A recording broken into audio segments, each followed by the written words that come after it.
মোৰ চেনেলৰ প্ৰথমটো মিনি ব্লগলৈ স্বাগতম। এয়া মা আৰু মই ধুনীয়াকৈ ওলাই লৈছোঁ যিহেতু আজি ভণ্টিহঁতৰ এনিভাৰ্চাৰী হয়। কেকটো ধুনীয়াকৈ লৈ পেলাই এতিয়া আমি গৈ থাকোঁ বলক। গাড়ী গুৰা নাইকিয়া মানুহ এপেতে ধুনীয়াকৈ গৈছোঁ। দেউতাই ধুনীয়াকৈ কেকটো লৈ লৈছে। এয়া আমি গৈ তাহাঁতৰ ঘৰ পাই গ'লোগৈ।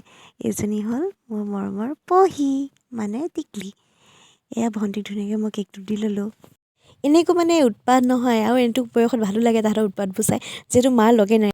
আৰু মোৰ কাণখন চাওকচোন, ওলমা ফুলিযোৰ পিন্ধি গৈছিলোঁ, তাইক লাগে, মই কেনেকৈ দিওঁ বাৰু। এয়া ককাকৰ লগত তাই আকৌ কি খেল, বহুত দিনৰ মূৰত লগ পাইছে যে কি কৰোঁ কি নকৰোঁ হৈ গৈছে। চাওকচোন তাই কি ধুনীয়া হাঁহি, বেলেগ ভাল পাইছে দেউতাক লগ পাই। ব'লক এতিয়া আমি কেকটো কাটি লওঁ। এয়া চাওক তাই নিজে চাবচোন কেক কাটি কেনেকৈ খুৱাই ধুনীয়াকৈ।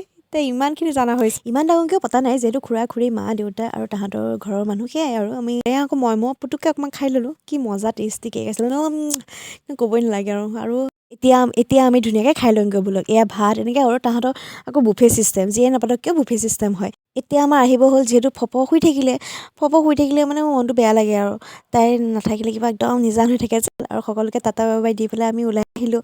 আৰু ওলাই অহাৰ সময়ত মোৰ কিবা মনটো অলপ বেয়াও লাগে, যিহেতু ভণ্টিক আকৌ এৰি থৈ আহিব লগা হয়। আৰু এটা নতুন মিনি ব্লগ লৈ আপোনালোকক লগ পাই আছোঁ। আজিলৈ টাটা বাই বাই।